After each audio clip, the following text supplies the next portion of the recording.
Episode 50, ladies and gentlemen. Episode 50. I, for one, did not think I was going to make it this far.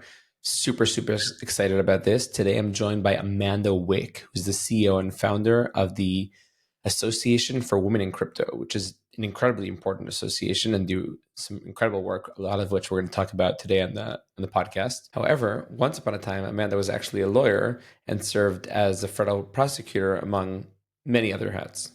So without further ado, welcome to the podcast, Amanda.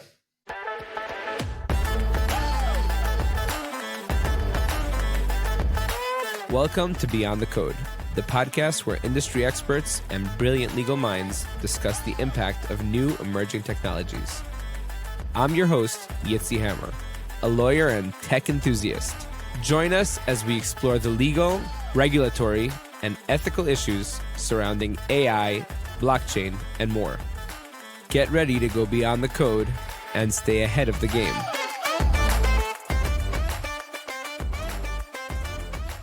All right. So first, I'd just like to welcome you to the show. Amanda Wick, thank you for joining me today on Beyond the Code. Amanda is so many things. I think your most prominent and relevant current title is you are the CEO and founder of the Association for Women in Crypto, which I guess we're going to talk a lot about today. But just the fact that an association like that exists is super important. I know that anytime I go to any crypto event, and I go to many, I'm always struck at how few women there are. And I always just think to myself and often say to a lot of my women colleagues, kudos to you guys that you're here and you're cool and whatever. I guess we'll speak. There are so many powerful women builders in the industry that I think I always talk about. My wife is a year older than me, and she's it's always dangerous when you marry a man who's younger than you, because women are just so much more mature than men, on the maturity level. So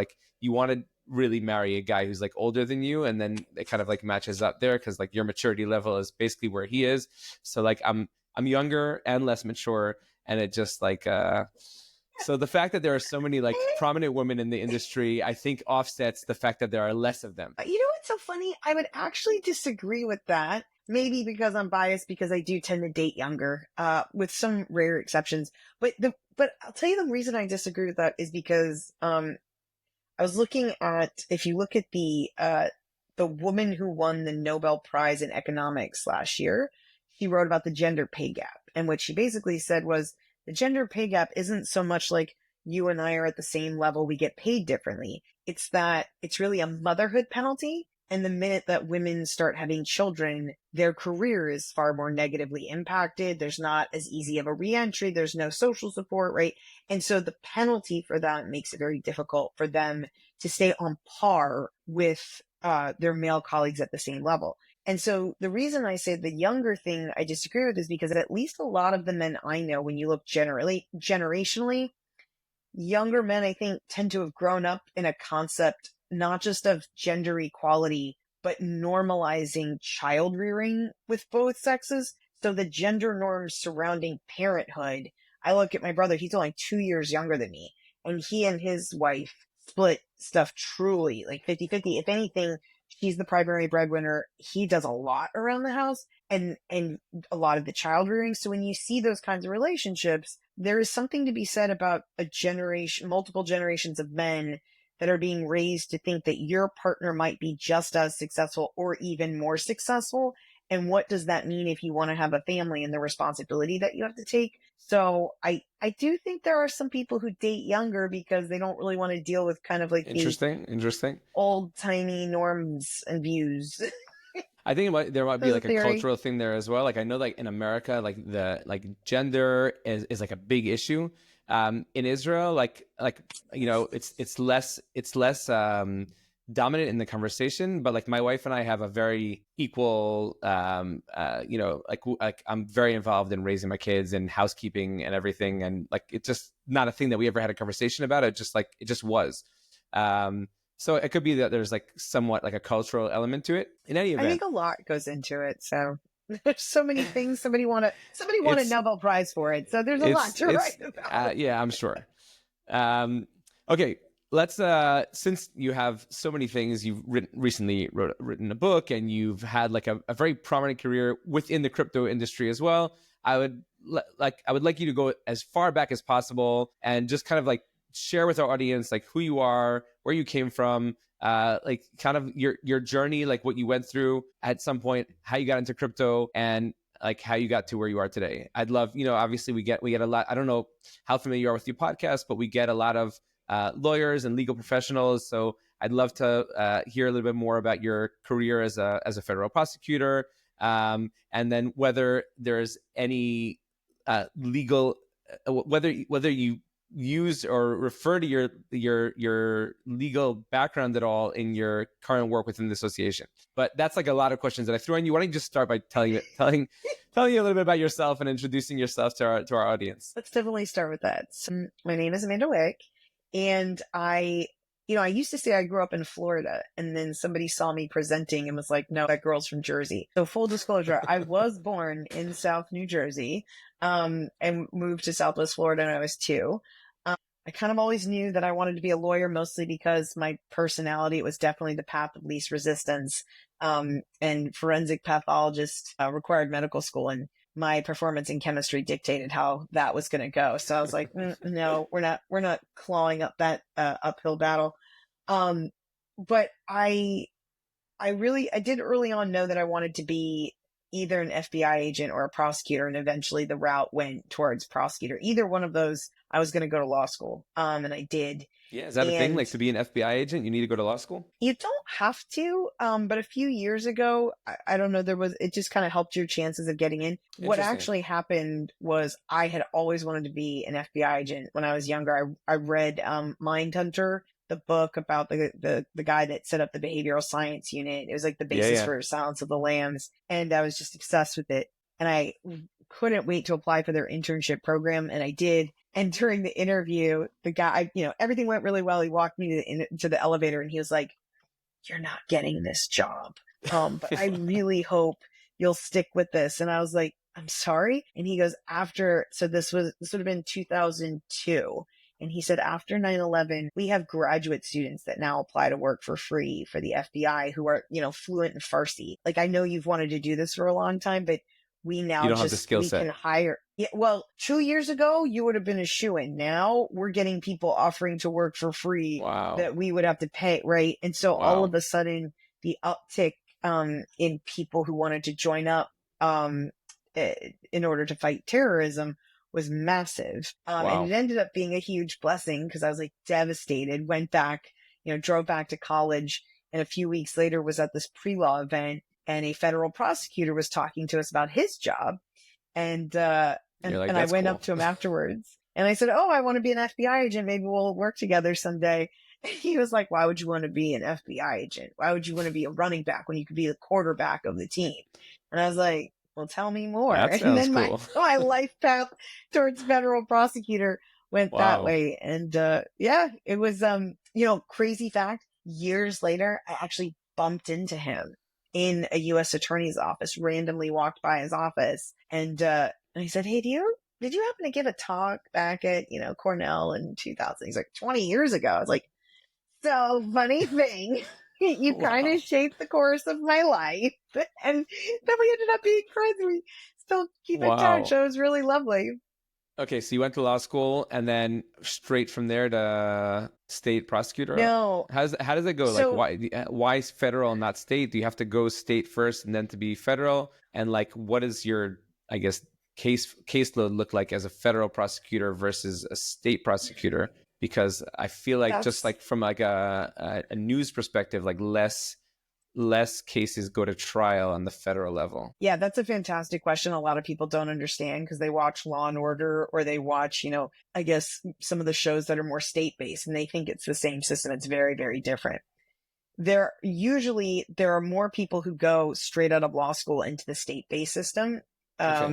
It's harder to do that on the Fed side because historically the opportunities for that were really limited. You had to do usually something called the honors program with the Department of Justice, which was a straight out of law school into the department, kind of like a circular, like a rotation through different departments. If you want to be what's called an assistant U.S. attorney, which is like a prosecutor in a U.S. attorney's office, not at the mothership in DC. Historically, those jobs tended to require that you have already worked as a lawyer. Usually the old number used to be 5 to 7 years. That got lower and lower as the government wanted like cheaper and cheaper people. And so some offices would hire, 2, 3 years out, some even out of a clerkship. But Wow. historically, to be a line prosecutor as an AUSA, you needed like 5 to 7 years of practice. So I did a variety of different law jobs for actually about 5 years. And then pretty much exactly 5 years out, started in the U.S. Attorney's Office in Atlanta, Georgia. Wow. Okay. How did you get to Atlanta? Like you were from Florida, I guess, like it's a little bit slightly up the coast. A little bit, yeah. It was actually my ex-husband's job moved us around a lot because he was a math professor. And so coming out of law school, I worked in DC, and then he took a job in South Carolina. He took a job in Georgia. He took a job in Missouri. So I think I've lived in like 8 states. And one of my friends is a military spouse. And she was like, I think you've moved more than I have. But it was actually an incredible experience because I got to work in 3 different U.S. attorney's offices. So I started in Atlanta, Georgia. Then I went to Birmingham, Alabama. And then I went to St. Louis, Missouri. And all 3 were really fantastic, incredible, very different experiences. And then I went to the mothership in DC. So in each of those U.S. attorney's offices, you have a presidentially appointed U.S. attorney, and they're each like little fiefdoms that are ruled by their U.S. attorney. And so you get a lot of responsibility because the distance between you and the presidential appointee is actually very small. The downside is generally you're only prosecuting crimes in those districts. The exception is a few of the larger districts like SDNY, sometimes called the Sovereign District of New York, who kind of claims venue over every financial case because they have the banks. But usually in most cases, you're only supposed to prosecute stuff that happens in your district. When I moved to the mothership in DC to work for the criminal division in the money laundering and asset recovery section, which is sometimes called MLARS for short, super fun name. The plus side is that you have national jurisdiction. So you can bring a case in any district in the country, and you tend to work more kind of either transnational crime or multi-district crime. Like the idea is you should be working like the bigger, tougher, more resource-intensive multi-district cases. The downside is that the bureaucracy, the number of people between you and the Senate confirmed people is so much that it's like going from being on like a F-16 fighter jet onto like an aircraft carrier, and you're like, this does not move. And so that was must have been really frustrating. So frustrating. It's funny because for anyone following what's happening in the US with Doge, there are a lot of us government employees that if you worked in the government in any kind of a bureaucracy, you're looking around and you're like, I'm not going to lie. This is not how I would have come in with bulldozers and explosives, but I did want to take a sledgehammer to some of these things. I mean, but right? That's literally what Doge is doing, right? They're just taking a sledgehammer, which is like, you could like them or not like them. Like shit is happening. Like I used to always say, this is true. When I like the reason that I was like bullish on Trump in his first term was just like, I think extreme things need to happen in the world in order for change to happen. Be it a tsunami, like a natural disaster, or a global pandemic. Like when drastic things happen, like you actually see change. Otherwise, like it's very difficult to really move the needle on things. So like there's no question whether you like them or not, Doge is getting shit done. And the US government has operated like incredibly inefficiently over the last who knows how long. It's but I promised my wife I wasn't going to get into politics. No. But, it's not so much a political thing in the sense that because I don't disagree in the sense that I think there are a lot of us who are either center moderates, slightly right of center, left of center, like wherever you fell. If you worked in the government, and I was having this conversation with somebody the other day where I was like, if you worked in the government and you thought Doge was completely unnecessary, you were likely the problem. Right. Yes, I think that's a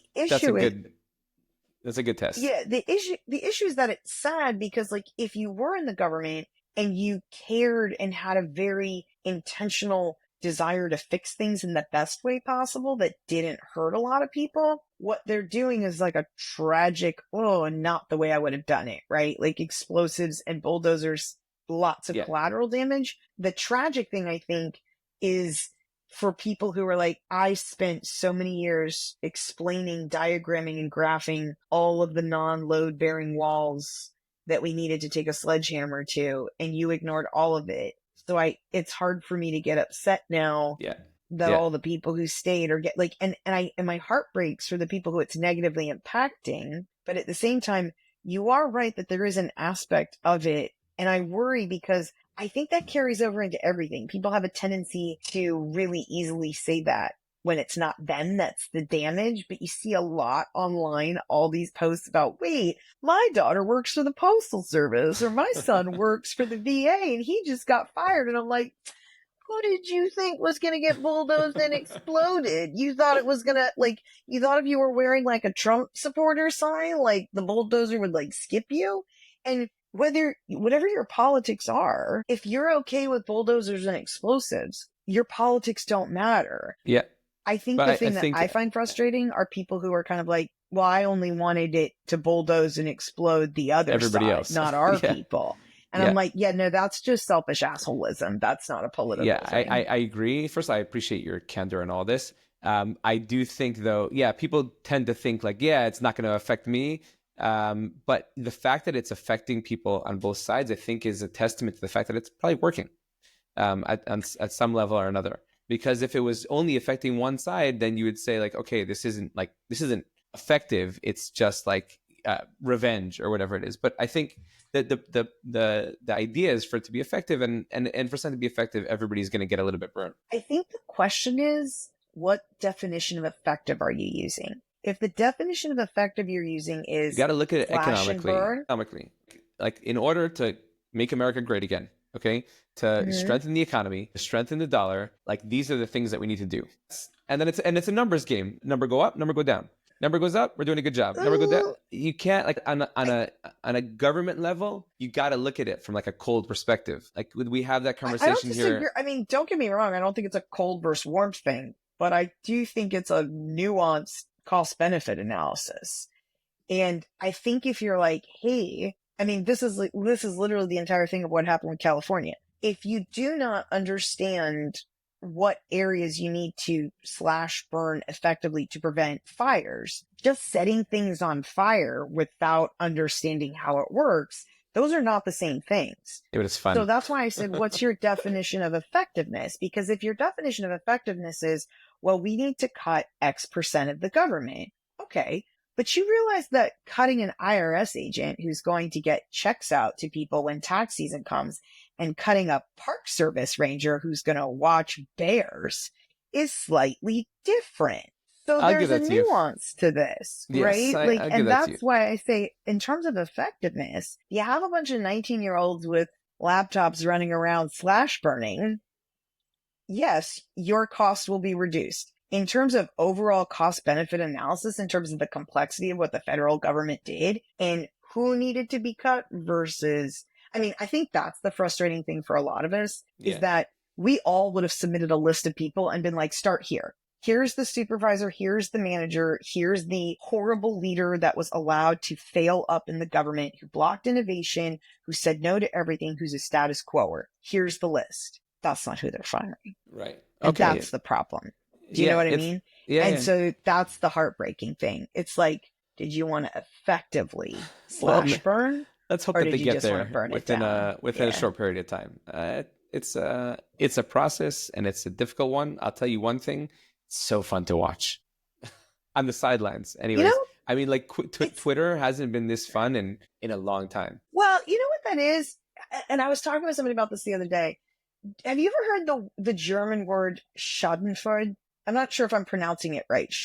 I think it's like Schadenfreude. It sounds sufficiently German, so I feel like it is probably a real word, but have never heard it. It's definitely a word. I think I'm mispronouncing it, but I learned it the other day because Germans, it's so incredible. They have named things that are like basically like a part of the human condition. And it's a word that captures the complex human emotion that is taking joy in somebody else's pain or suffering because you on some level believe that they did something to deserve it. And I didn't mean it in that way. It's interesting to me. No, you didn't. You didn't. Yeah. I'm saying it's interesting because there are definitely, there are definitely a lot of humans who feel this. I felt it when I was like, I spent 10 years beating my head against the government's wall, like trying to get change. And when they started slash burning, there was a part of me that felt really bad for my friends who were still there, but also kind of took a perverse glee in, well, we tried to do it with sledgehammers to non-load bearing walls. I can't really be upset at who's getting mowed down by the bulldozing. And the Yeah. glee that some people took in that, some people really didn't want to confront that aspect of themselves. I'm like, but this is why Germans are amazing, because they're like, no, this exists. This is a thing. There's a word for it. This is the human condition. Very cool. Very cool. Okay, moving on in your journey, we had a slight interlude to discuss the complex politics of the United States government. And now, Well, look, it's a selfish interest only because not politically, but like this is actually a big part about what I write in my book is that wait, there's an don't jump. entire We're chapter. not at your book yet. We're not at your book yet. Okay. You can't. Okay. We got to do this chronologically, okay? Otherwise, it doesn't work. I'm sorry. You made it You are to the boss. DC, and presumably at some point you got fed up and left DC. What happened next? Like somewhere between DC and your entry into crypto, I guess, because you found yourself at Chainalysis. Well, believe it or not, the crypto thing happened, I think, when I was in Alabama. One of my agents came in and said, hey, do you know what a Bitcoin is? And I was like, that's not a real thing. I think it was like 2012. He's like, it is a real thing. And we did the learn about it because we've got a guy laundering, I think, a lot of it. And so I was a money laundering prosecutor who just kind of stumbled into crypto. Okay. And so then over the years, like learning about it and tracing it and working with some really great agents and some software tools, then I got familiar and there was like a core group of us that were prosecuting crypto cases. And then I was in a leadership program for DOJ that detailed me over to FinCEN and Treasury. And I got to be a senior policy advisor at the very tail end. And that was really interesting because their focus is all on largely anti-money laundering, countering terrorist financing. And so it was really an incredible opportunity to see it from the FIU side and the intelligence side. And then a friend of mine told me that the Chainalysis spot had opened. And to be honest, I was just exhausted with trying to fix things, and Main Justice was a real tough place in terms of trying to fix things. Like that ship was only too happy to not move in the middle of an ocean and just kind of sit. And I just was exhausted. And so I was like, let me take a break and I'll go to the private sector. Ironically, analysis gave me the opportunity to do the things that MLARS had said I could do, which was teach, train, build capacity amongst agents, investigators, and prosecutors around the world in crypto. And it was an incredible opportunity to do that, ironically, in the private sector. And so for a lot of us, it felt like blockchain analytics was as close as this, we used to say it was as close to the side of right and light as you could get leaving the government. If you were like a mission driven person, it was a great opportunity. And I did that for a year and then wait, slow down 1 second. Got to slow down. I want to ask you, because I know how this ends, like I know that you end up like being deeply in the crypto world. So I want to just pause 1 second and like go back to that first case in Alabama.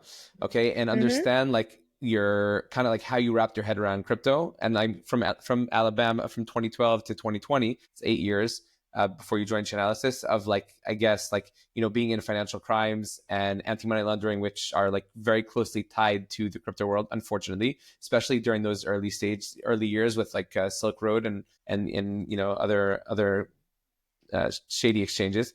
So I want to understand like what your interaction and emotion was like around crypto, what your like whether and to what level you started like engaging with crypto products, perhaps outside of your professional capacity, and then we'll get to Chainalysis. There's so many amazing questions packed in there. I'm trying to figure out which one to touch on first. I think so. what A was friend came to you and that said Bitcoin. Somebody's using money laundering with Bitcoin. You're like, what is Bitcoin? Or it doesn't exist. And then they're like, yeah, it does. And so what was the next step after that?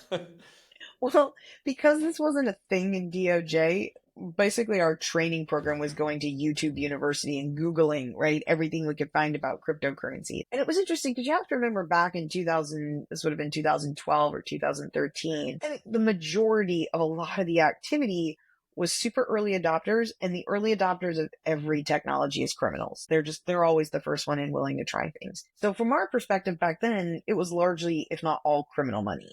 And I'm trying to think when the perception of that changed. And I think, I'm trying to figure out, it was It was when I mean, I can't remember that remember. you're I a can't. financial crimes association, so like everything in your perception is that it's a crime. Like you don't deal with stuff if it's not a crime. So like obviously When I you was a wouldn't have interacted prosecutor. with yeah. Well, you were Yeah. at the FCTCF, whatever I can't FCT Oh, FinCEN. FCTFC. Well, if yeah, and so you were researching financial crimes. So like obviously anything you'd had to do with crypto at that point was in the on the crime specter. So you would have interacted with those products outside of the criminal context, unless you did, Well, which is kind of my so question. Like, were you like, oh, this is yeah. cool, let me buy some Bitcoin and trade and like get Oh, active no, no, on no. like and you know engage with people on and random like crypto forums? No, like you were No. just like on I, the. I'll be honest. I was never cool enough or hip enough to engage with random people on crypto forums. I It's never probably too never late. will be. It's never too late, But Amanda.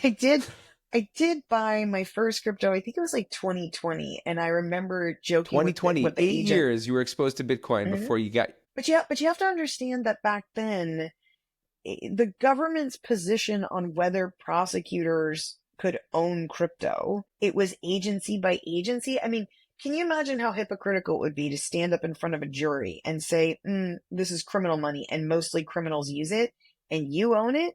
Like, I couldn't get up in front of 12 people and say, most of the people using this right now are criminals. I just happen to be like one of the few people, right? Because there But were is non criminals. but that was your position then. Like at that point, given with the exposure that you had, your assumption and the assumption, I guess, of the United States government was that like if you're engaging with crypto, there's nothing to do with it other than criminal activities. So understand, this was before there were payments. This was before there were, I mean, I think maybe there was an I was around back then. exchange. I remember Yeah. just a little bit about what it was like. Yeah. I mean, to say it was the Wild Wild West is giving the Wild West a lot of credit. Like it Yeah, was, in fact, yeah. some of the companies that are still around today, some of the shady shit that they did, trust me when I say they are alive, but for the grace of some wildly inept, incompetent DOJ people who let their investigations die on the vine. And there have been conferences I'm at where I've seen some CEO and I've been like, boy, you would be in prison. But for this person, you should send her a gift basket. Like, but here's the thing. I think the thing that people don't realize is that when it first started, crypto, Bitcoin especially, it was the anonymous free flow of money.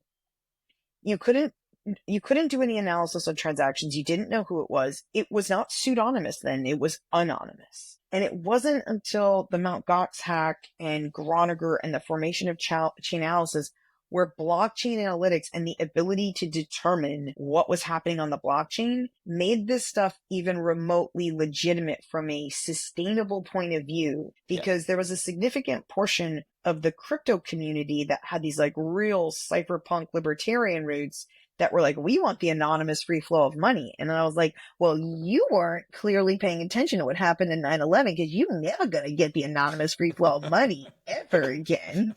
Like, I have bad news for you, libertarians. It's like, that's not the world we live in.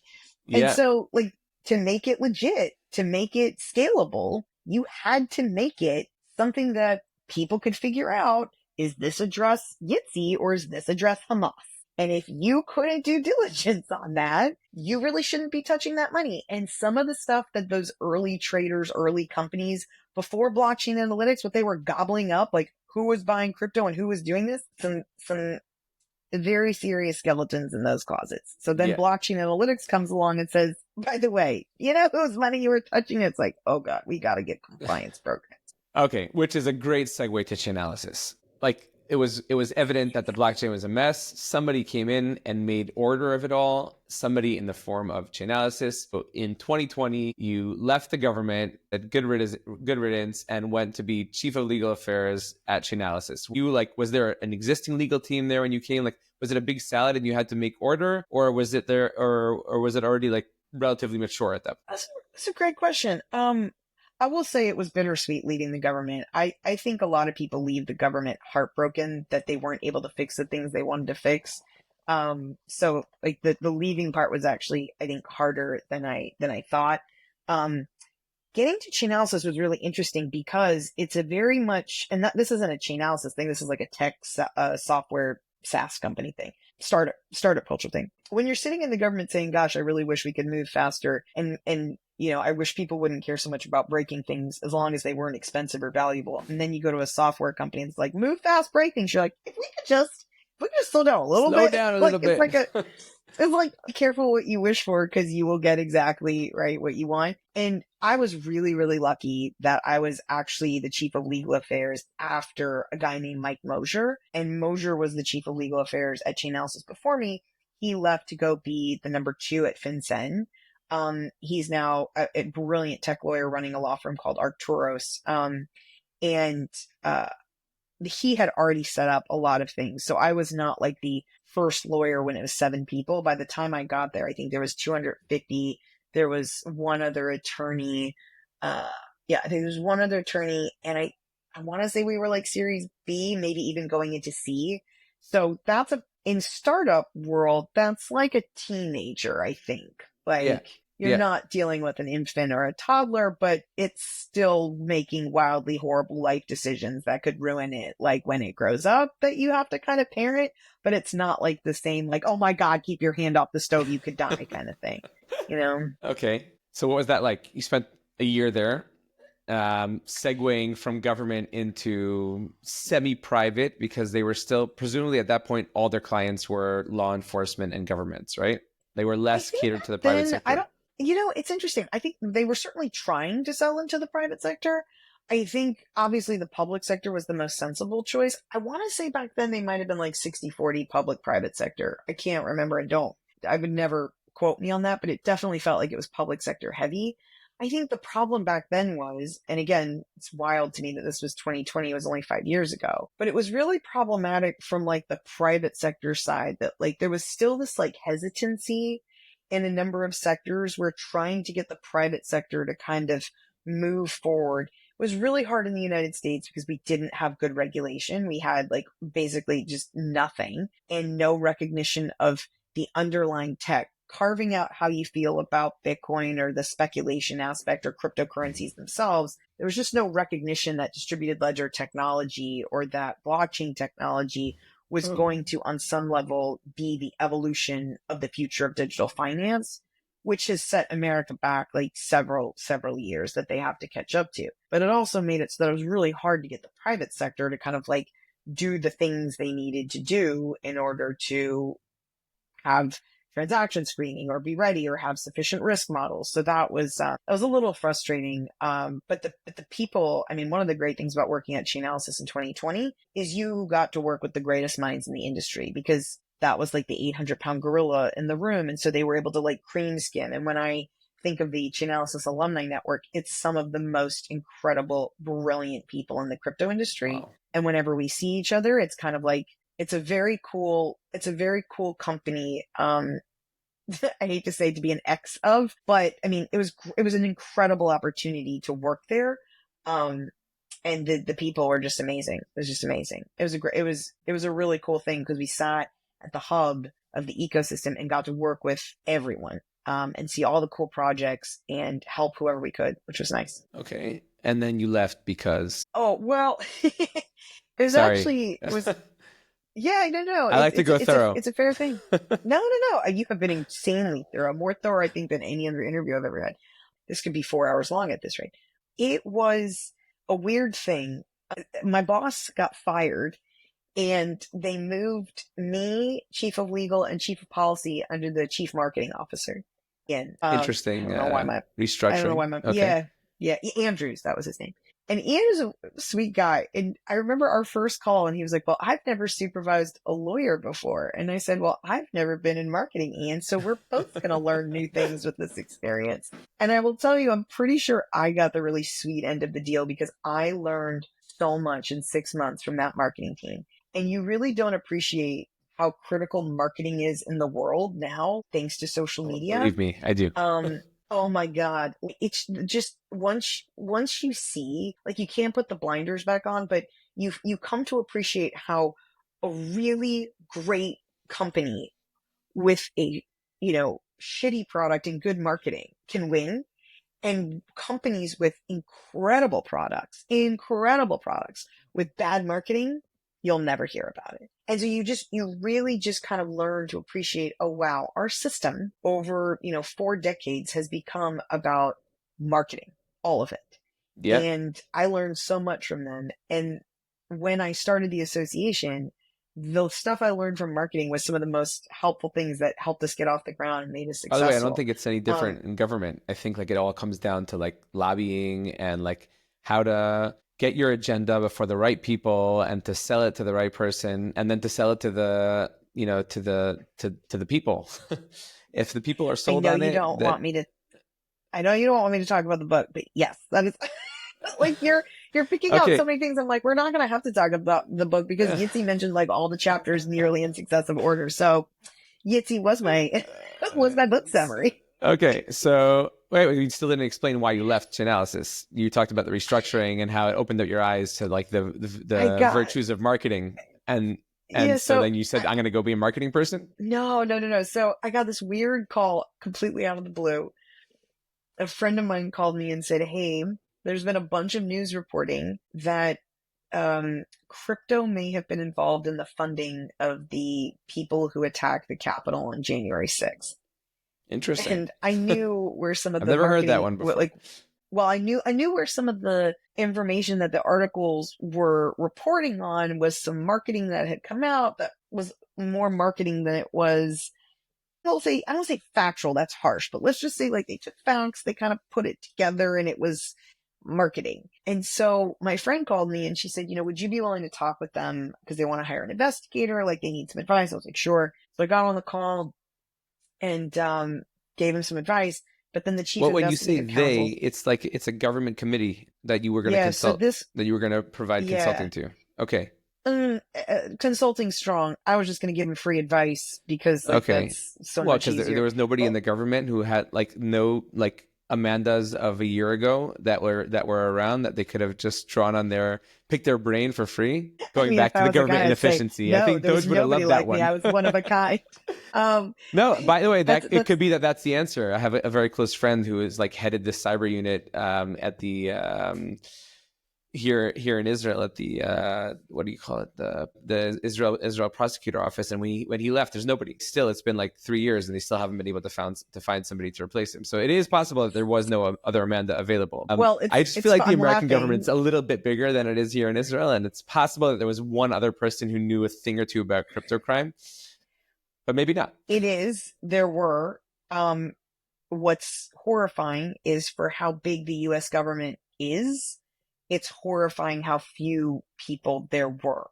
That's always Wow. been like one of our biggest complaints was it was so hard to get resources and training, and the number of prosecutors who were familiar with crypto or were learning it was not in any way keeping up with the pace of crypto crime or crime that was committed in crypto. And so you had a massive learning and capacity gap because you weren't training up people fast enough to cover the rise in crime in that tech, right? Which was that could be its own podcast discussion. There weren't many of us. Well, let me put it this way. My friend connected me with the committee because she knew that there weren't many of us who would give that advice for free and give it to them straight and not try to sell them shit. Okay. And I was working for a company that would happily sell them shit in the form of investigative hours. And I did say to them, like, you're probably going to need some investigative hours because if you think that that's an iceberg, you're definitely going to want to go below the tip to see if there's anything there. Do not hire like a team of iceberg breakers for what could just be, at the surface. But during the course of the conversation, the chief investigative counsel said that they needed a lawyer to conduct their entire financial investigation for the entire committee. So they had broken up into teams and each team was looking at a different subject, but they needed somebody to run what was called the green team, which was basically anything financial related, supporting, like related to any of those teams. And back to your question a minute ago, there were probably 5 of us at the time who could do it. A few of us had already left the government.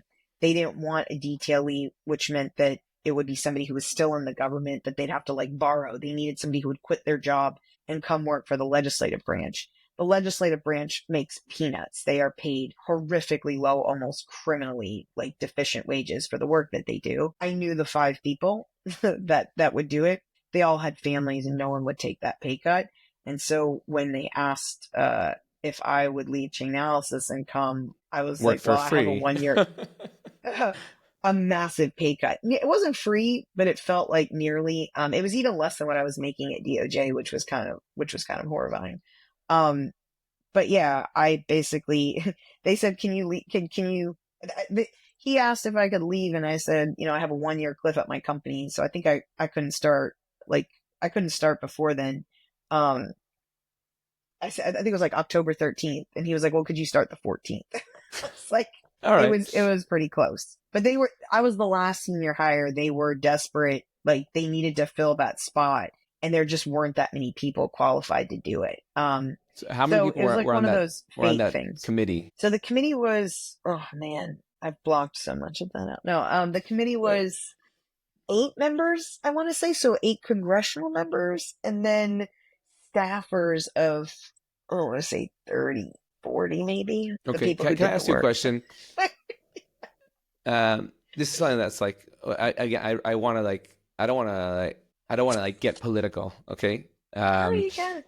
No, but it's something that's like, I'm just very curious about the whole January 6th thing. Like from an outsider perspective, it doesn't seem like it was like such a big deal. I guess how like the optics are like really bad. Okay. But like, it just seemed like a bunch of like ruffians like coming and like doing stupid shit like at a place that holds a lot of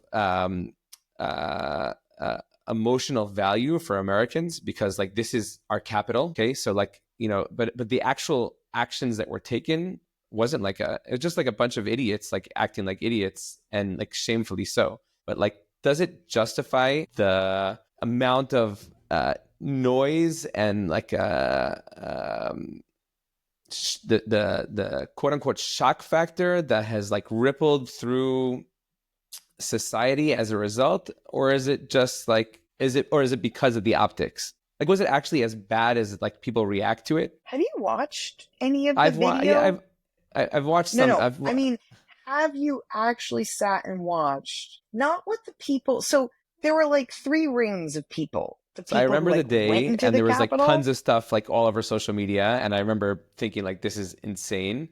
And then I've seen like runs of stuff since then, but like nothing that was like really shocking. Just like it looks like what was that? There was that movie Badass or something like that. Like those guys that like would Jackass? go Jackass. It feels like it's watching Jackass in the White House. So here's the really funny thing about this. Think of it like 3 levels of people who intentionally knew and were planning to go into the Capitol, people who were in a mob and kind of went along and kind of flowed in, and then people who were at a perfectly legal First Amendment protest who like walked towards it, kind of like got to what was happening, saw what was happening, was like, I didn't sign up for this, right? Okay, yeah. If what you're talking about is somebody standing in that 3rd circle, then yeah, I was like, I mean, I was here for a protest and shit got crazy. If you sit and watch the hours of video of the people who were attacking, trying to stab Capitol Police officers, literally, the hand-to-hand combat.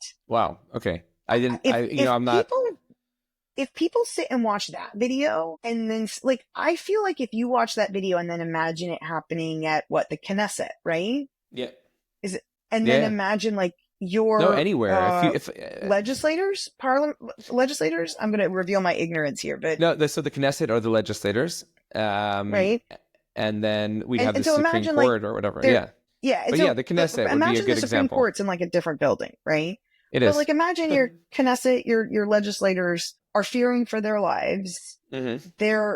They believe they're under attack, and people are actually breaking down doors, buildings, walls, screaming for the heads. Like, they think they're gonna die.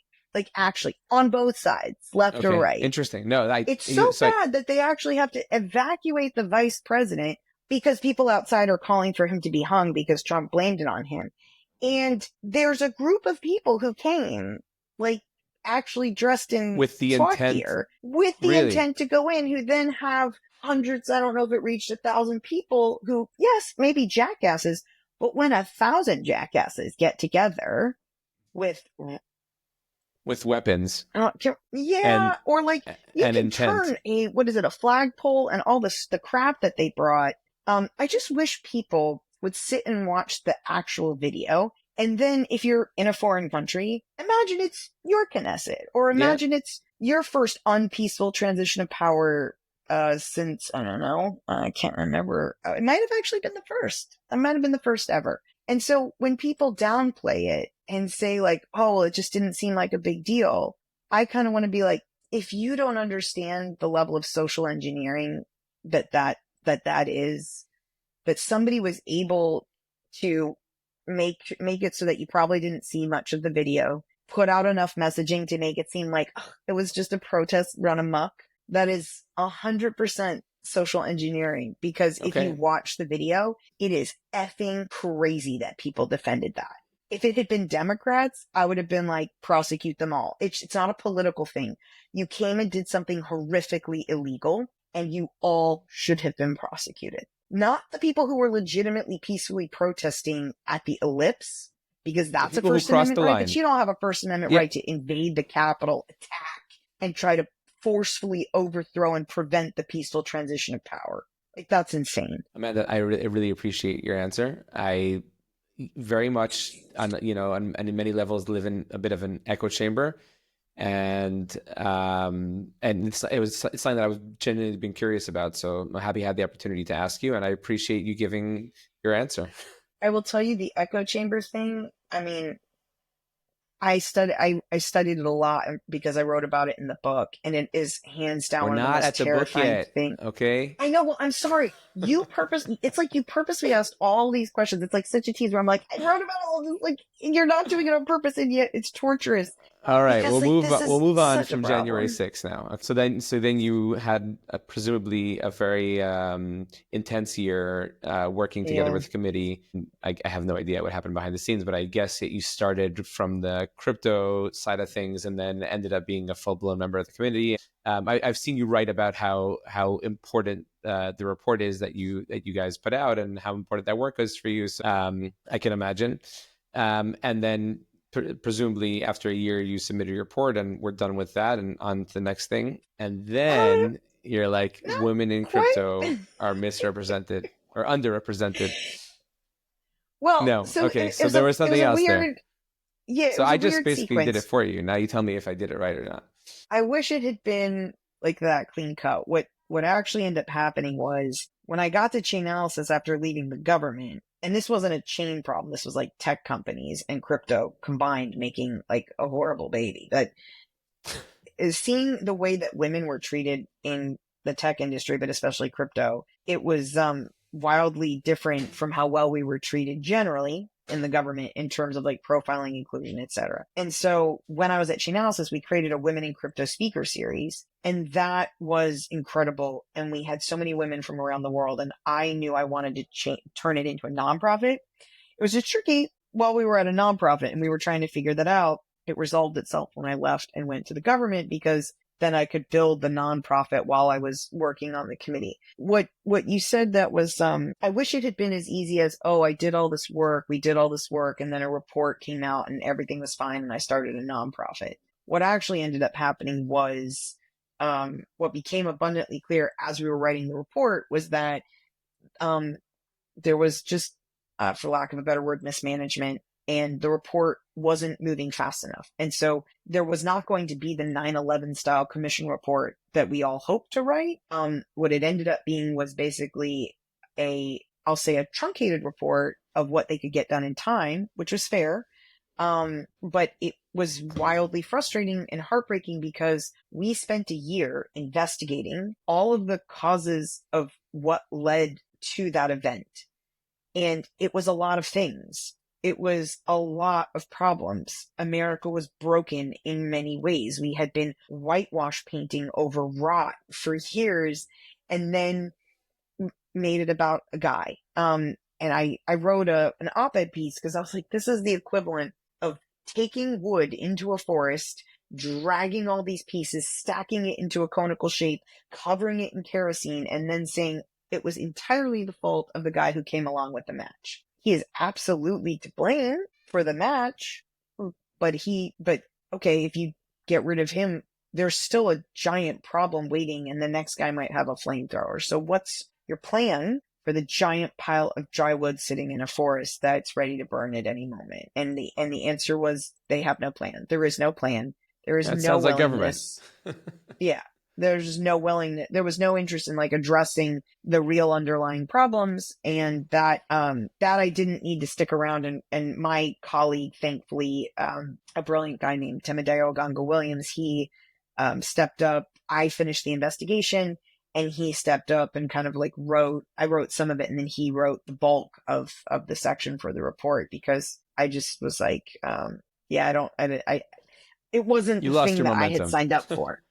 Well, Okay. it wasn't what I had signed up for. And I had told them, you told all of us we were going to go where the facts led, and the facts led to more than Trump, and giving Cheney free rein to make it all about Trump was not what I signed up for. And so I had an incredible nonprofit that, I wanted to start and move on with my life. And that made the most sense for me at the time. Okay. So you left and you started the Association for Women in Crypto. Yes. And what was that like? What was it like? First of all, very, very important, much needed. We have been in crypto for a pretty long time, and exclusively in crypto for also, like, I guess, like in crypto years, like quite a long time at this point. And I remember prior to the association, just like interacting, like going to crypto conferences, hanging out with some like really bright women in crypto, and they were always like going to these like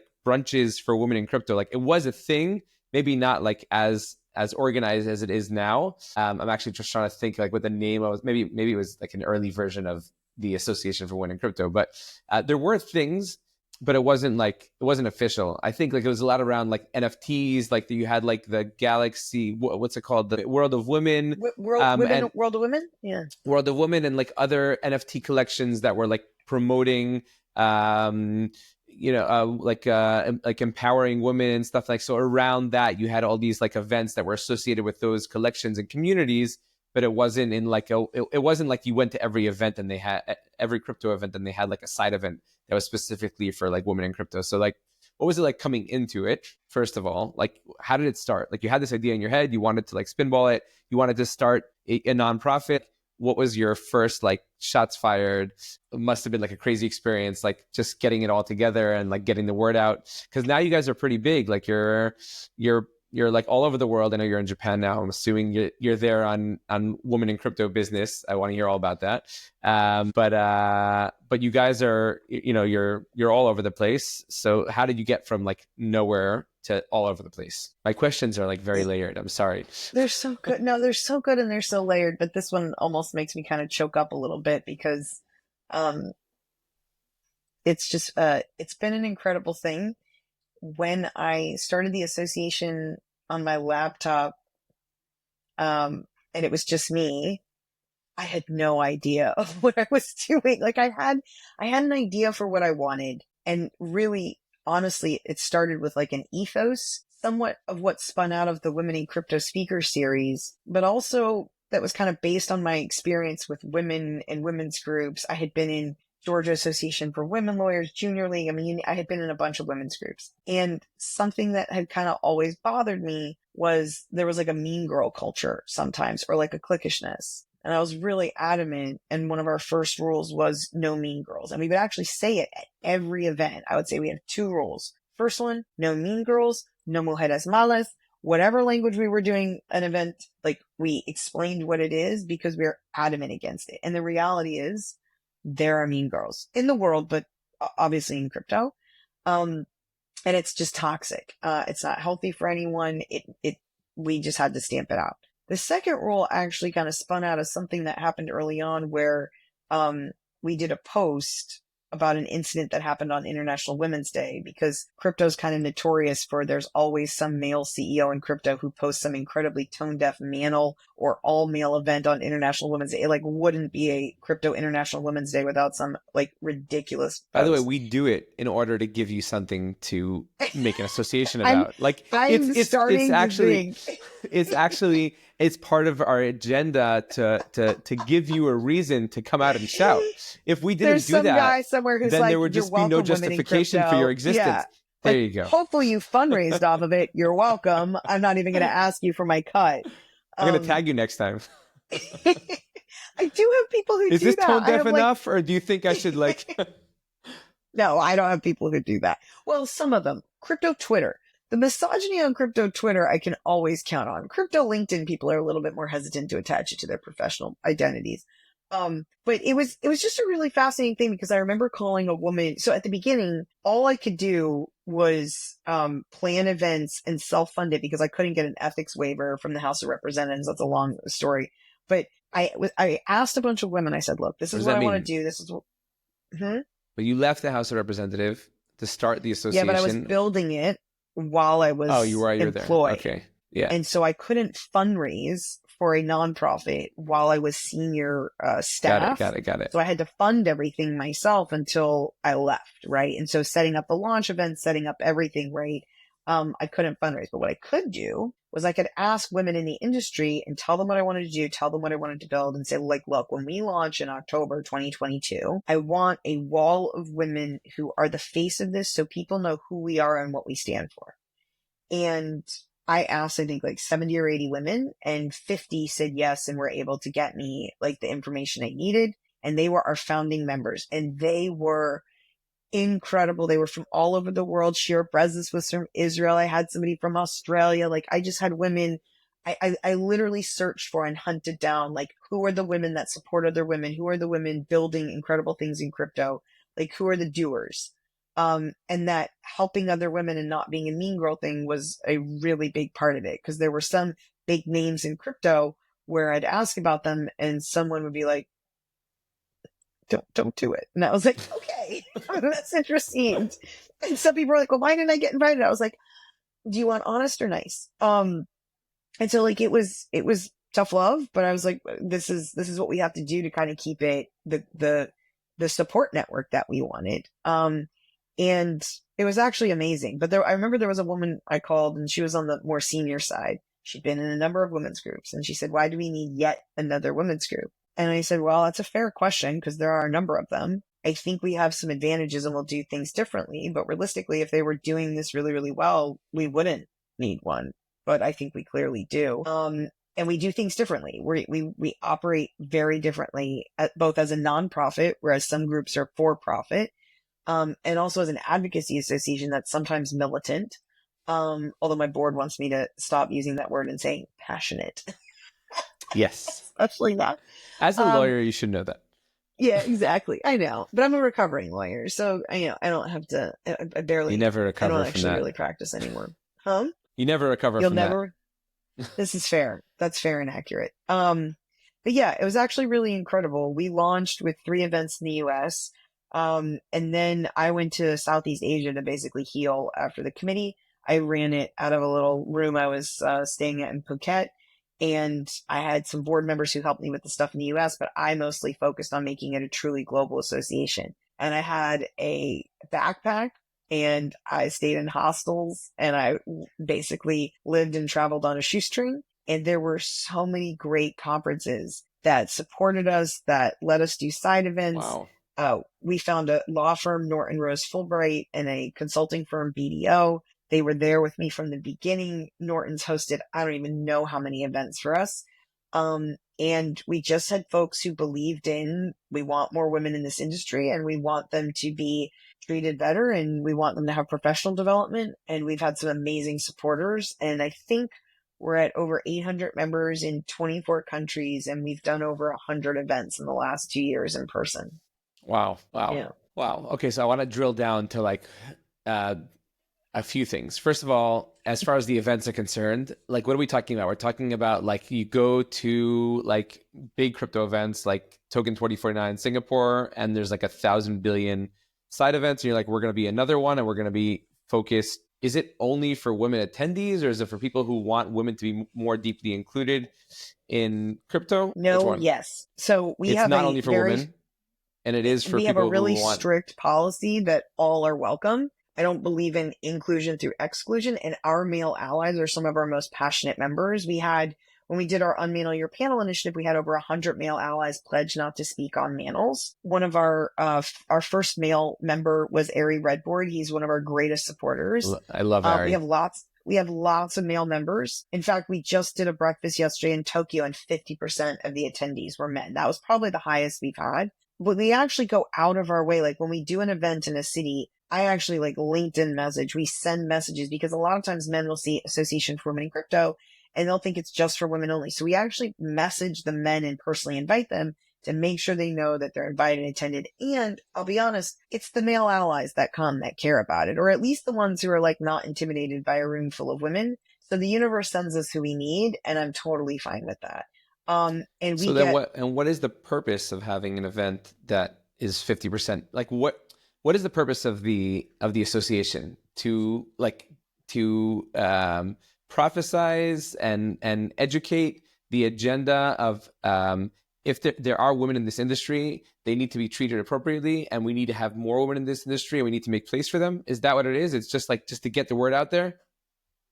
Or, and this was like my next question, like, are there tools that you provide to women who are in this industry? And if so, what tools? Like, what does the association do? Basically, is what I'm asking.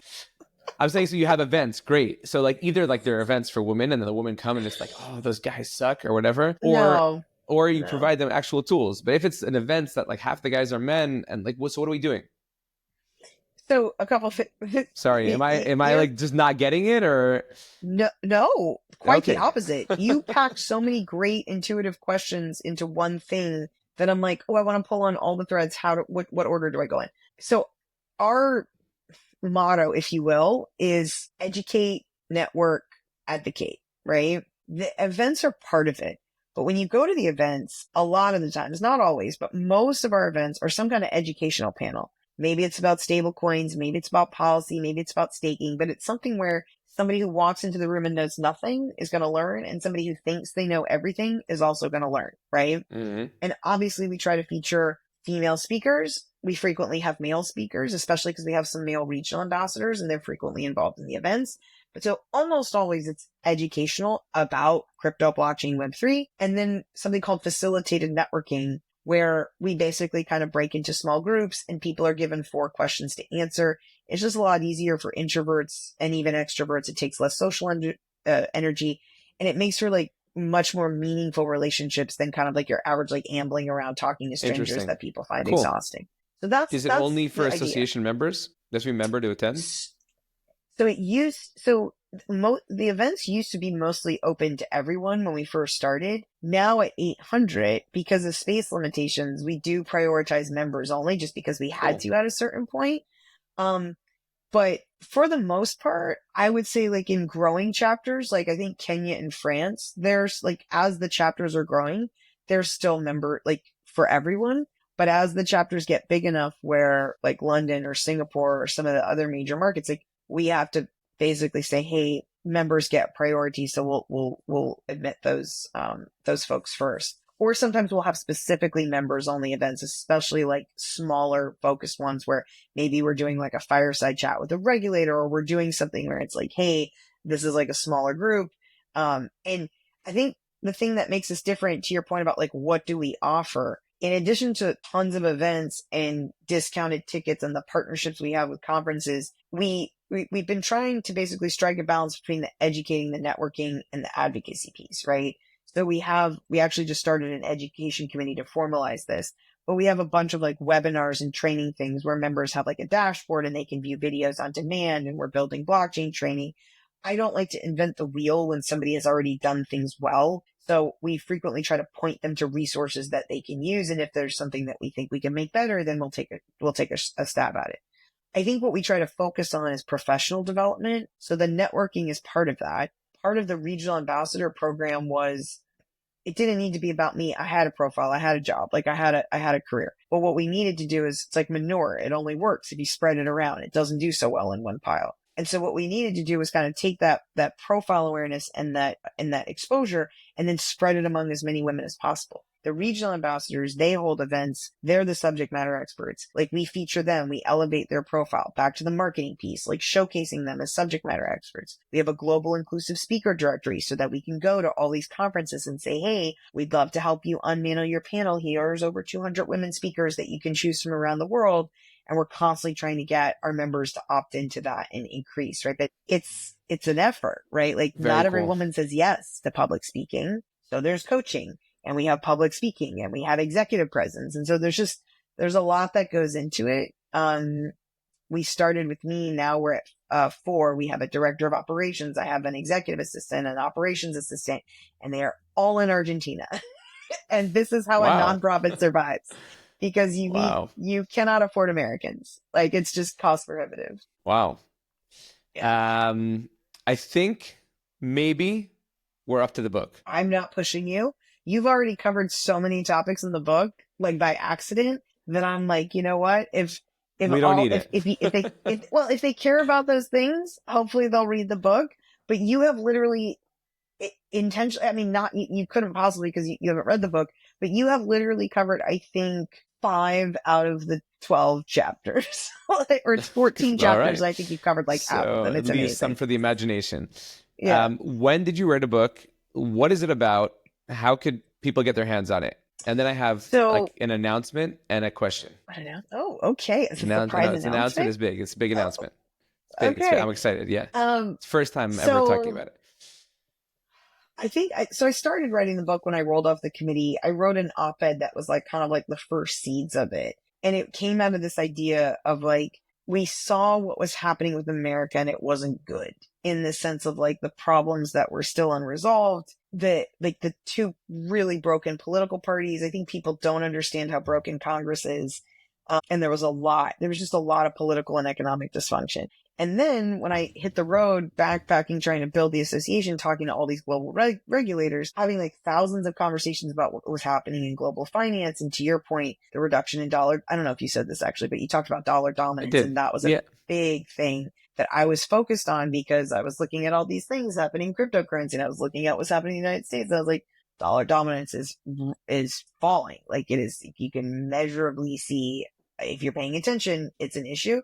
And so all of these things were starting to stack up. And it was actually really funny, because I had lunch with my old boss on the committee, and I made a joke about writing a book after Cheney's book about like who really did the work on the Jan 6 committee. And he made this comment that was like, that's not what your book will be about. Your book will be about all of the things, because we all had like these paths, but the financial investigation was like the track that ran underneath everything. And you had a visibility into all these different things. And I would expect it to be that broad. And that was really like that was the catalyst. And so the book's actually called The Catalysts. It was about all of the things that people were talking about in these individual silos. If I was at a fintech conference and they wanted to talk about disintermediated finance, or if I was in a discussion and social engineering came up, or if we were talking about the rise of tech nation states, and all of these things that we were talking about were like siloed, separate conversations. And I was like, how on earth can you understand what's happening if you do not take a 360 view of how all these things are overlapping? To your question earlier, the number of people globally, in terms of what their news bubble is, what exposure are they getting to information, what was their perception of like one of the single biggest events that we've had in recent history. If you thought it was a peaceful protest, odds are that's because the system that's delivering your news was wildly incentivized and programmed to make sure that you only saw things that showed you that it was a peaceful protest. That's not a coincidence. I mean, that's the news generally is like skewed and broken, like on all levels, on both sides. It's like, exactly, I discredit anything that I read in mainstream media. Well, but that decline in institutional trust is also like catalyst. A massive part of the catalyst. Yeah.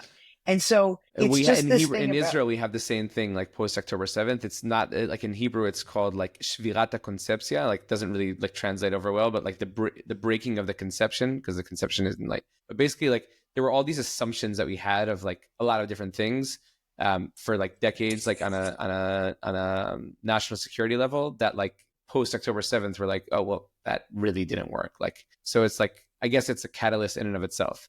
I do like that word. It's a great name for the book. It is. The rest of it's a little wordy, but there was no other way to capture what was happening other than the accelerating forces forging the new world financial order, because that's what they are. You couldn't just stop at the catalyst? I know. No, because actually there's another book called like Catalysts or something. It was a little too close, and it's actually a phenomenal book. But we did not stop there. And so Yeah, it's basically kind of been I want to say my life's work for the last 2 or 3 years. And Wow. essentially, like from the moment I rolled off the committee, it actually felt like my entire life on every level, whether it was federal prosecutor, psychology major in college, jujitsu, getting involved in a Stoic meetup group, all the random ass crap that happened in my life felt like it culminated and wrapped up into a twister that was this book, in the sense of, like, you said it Wow. so beautifully, like breaking conceptions of, we really need to look at this differently. Like, you really need to start looking at how all these things layer on top of each other. And you can't keep having like one really great, intelligent conversation in this room and another really great conversation in that room and not understand that these two things, you know what it reminds me of? Are you a Marvel fan? Yeah, I mean, I was still like, Okay, occasionally I'm gonna, peruse in comic books. Not. I Yeah, know it yeah. was like the least popular Thor movie, but do you remember Dark World? When it was the one where the convergence happened and something like every 20,000 years, when everything aligned, like all these like Yes. universes and planets Yeah, yeah, aligned yeah. and something horrible came through. Yeah. That's what my book is about. It's Okay. that you literally have to understand that right now, so many things are just converging So that like they doing layer a on top of major each zoom other. out to Hmm. be able to see all these different moving Yeah. pieces and then watching as something comes in between them. Yeah. And so like Wow. it's an opportunity because you would have to read. In fact, I cite them. I think I cited over 100 books in the book, with the idea that like you could read 5 to 10 books on each chapter in my book. But if what you really want to see is like the 10,000 foot breadth level of what that horizon looks like, it's a breadth, not depth book. And so somebody could sit down and at the end of the book say, holy crap, I feel like I have a really good idea of what is happening in the dumpster fire that is the world. And I could talk about it and I would be like intellectually aware of it. And then I could deep dive if I wanted to understand, how is social engineering and manipulation happening? How is the rise of tech nation states causing massive problems? Why is there an increase in the declination of trust? Why is democracy eroding in countless countries? Why is authoritarian capitalism winning? And how is all of this going to impact countries? And if I'm a regulator or a policymaker, how do I prepare for that? Like, what should I be thinking of, and what's the best path forward? So that was my hope. Was, as sad as it was, if you think of the world like an armada of ships, if you think America is actively headed towards a waterfall, arguably debate that. But for all the ships behind it, maybe take a look at where it's headed and decide if you want to turn in a different direction and learn from some of its mistakes and the mistakes of countries similar to it. Very cool. So for everybody listening, the book is called The Catalysts, The Accelerating Forces Forging the New World Financial Order. You could buy it presumably on Amazon. Yes, the Kindle I think is available on Amazon, and the paperback is going to be up on a separate my website. It's like amandawick.com, but that hasn't launched yet. I don't know, when is this going to be released, this podcast? On Monday. On Monday? Yeah, we do Mondays. On Monday. What's today? Friday? Today is Thursday. It's Maybe Thursday. in Japan it's Friday. Where I don't you're at. I hate to say it. I'm 26 minutes into Friday, Yitzy. So yeah, the website, if I'm lucky, I can get the website up by the time you release it. But try amandawick.com and give it a shot. All right. If not, get it on Amazon. And is there an Audible version? There will be. It'll come out around the same time as the book in early May. I didn't even know that you wrote a book when I invited you like a billion months ago to come onto the podcast. I'm not going to give you gripe about this, but generally, like if you're going to promote a book on a podcast, like you should have a website up. I don't, you don't need to answer, but No. call You your my website publisher? guy. Did your publisher pay you to yell at me? Because he's been yelling at me, and you Get a two website are up. absolutely right. I know, but I got to tell you, it's a lot. I'm working on it. Yeah, you're not wrong. You're not wrong. I can't help it that my regional ambassadors are crushing. France had an event that had 700 registrants. Kenya is literally revolutionizing like the groups women. I have these amazing women that are doing amazing things all the time at all time zones. And they're okay, good. Stop there. It's Because literally that takes me to my last question. Okay. And then the announcement. You just spoke about like all these amazing women that are doing all these amazing things. I would like you to list at least one, but up to three amazing women in crypto that have inspired you. My God. How to pick three. Oh God, picking three is torturous. I know. I'm so sorry. Like, I don't get a Jeopardy song. The Jeopardy song is gonna make it worse. Like my daughter, but when I tell her like that she has to go have a bath and she doesn't go, and I'm like, I'm gonna count. She's like, no, don't count. So like, do you do that fine. Song? Because the song will make me hate bath time probably forever. No. And so now, since she hates when I count, I just tell Alexa to count, and that's like, it's okay. Like she can't get angry at Alexa. Okay, so I'm gonna say the first one is a woman named Michelle Gitlitz, and she is actually like the former GC at a company called Flexa. They were in crypto payments, and she was actually the person who gave me the courage to write the book. She wrote a book called Reimagining Payments, the business case for digital currencies, I believe.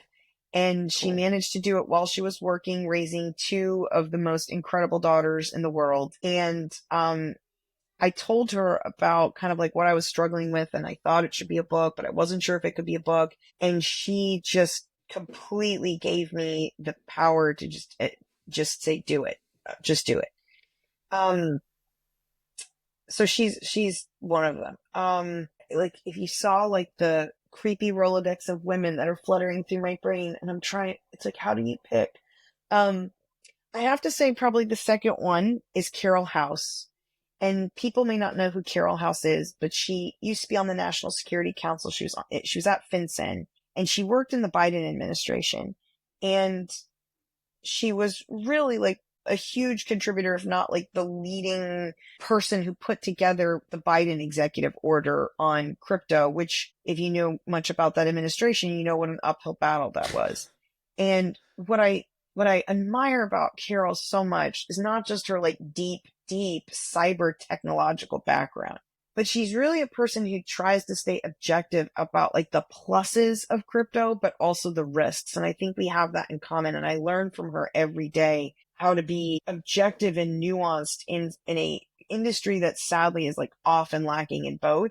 And I think because both of us are very mission driven, we live in constant fear that people just do not understand the ramifications of getting money transfer wrong. And money moving is different than people moving in cars and people staying in Airbnbs. And tech bros sometimes forget that. And Carol is just this light. She's just incredible. And she's been in crypto for a very long time. And she's pretty amazing, on every level. And then you said a third one, right? Up to three. You've already given me more than I bargained for. Two women that I've never heard of that sound absolutely incredible, and you're going to have to help me get on the podcast afterwards. So we're already doing well. You can go for a third if you want. I'll tell you the third one. And like, it's not so, we've only met a couple of times. But I consider myself very crypto LinkedIn. I suck at crypto Twitter, and that culture, the association has been pretty heavy crypto LinkedIn since the beginning. In fact, I remember somebody jokingly saying it's like the adults in the room, and I would never call us that, but I also don't argue with it. And I did a shitty job of being on crypto or having a presence because I was like, it just seems to be a lot of misogynistic manosphere, dumpster fire, like nut jobs and shit coins. And so I was like, not interested. And then I met this woman, Dumpling, in London. And Dumpling does... That's her name? Bullish Dumpling, I believe, is... And she worked with... like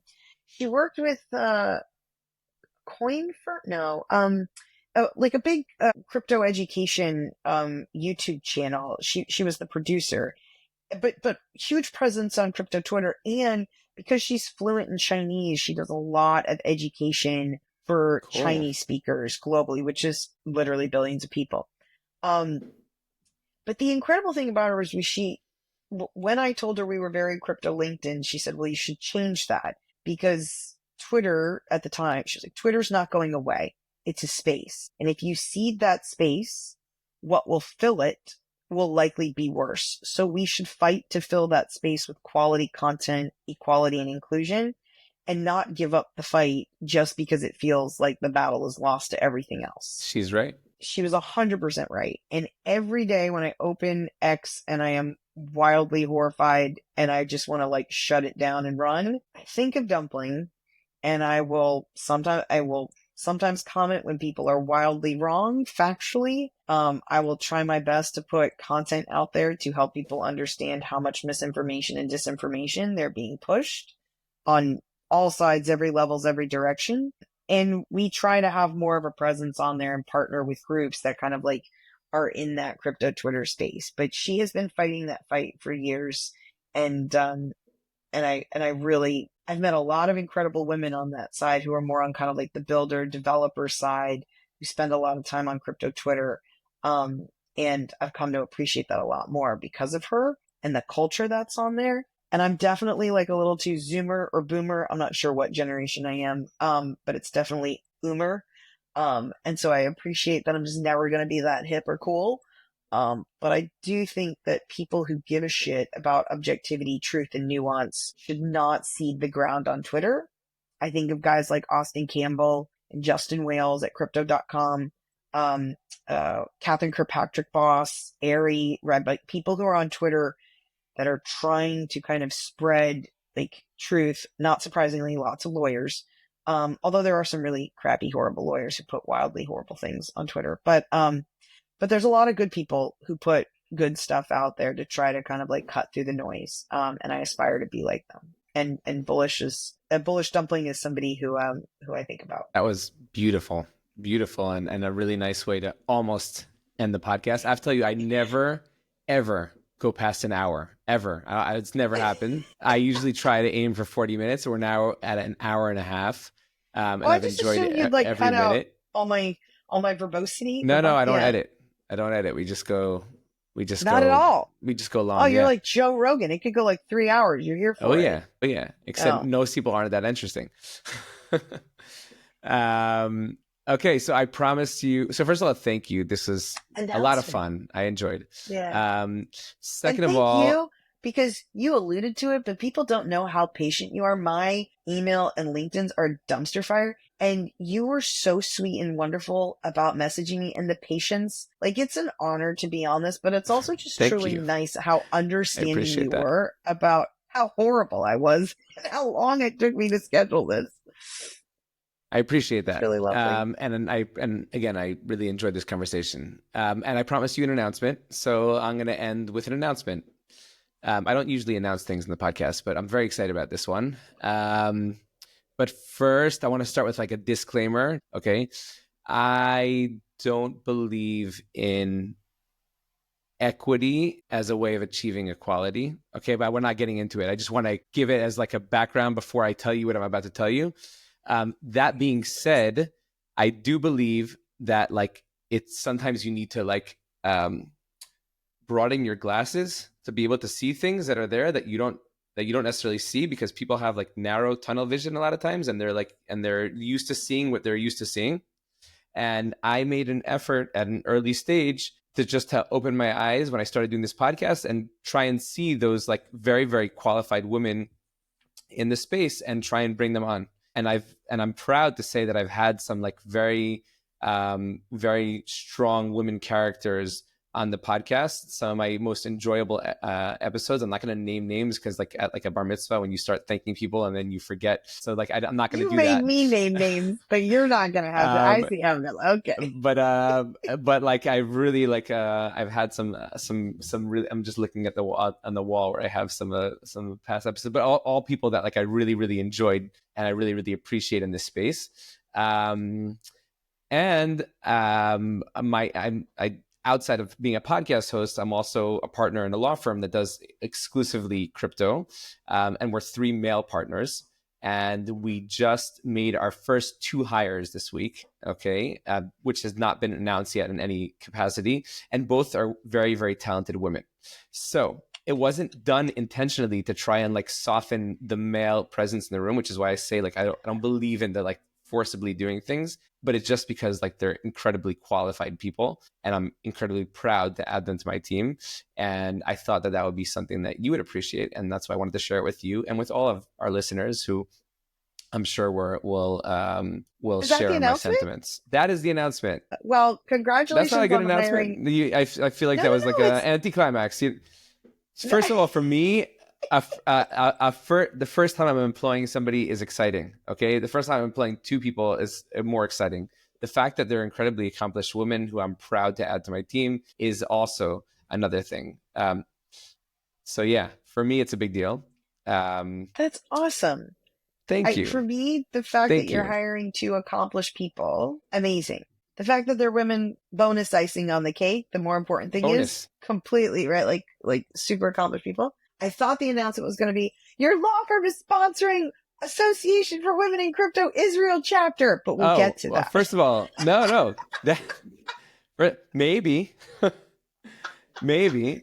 We have a space. We'll host events in Tel Aviv.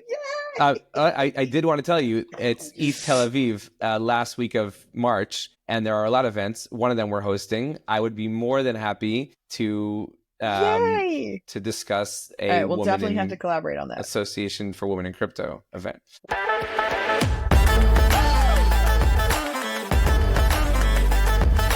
Welcome to Beyond the Code, the podcast where industry experts and brilliant legal minds discuss the impact of new emerging technologies. I'm your host, Yitzy Hammer, a lawyer and tech enthusiast. Join us as we explore the legal, regulatory, and ethical issues surrounding AI, blockchain, and more. Get ready to go beyond the code and stay ahead of the game.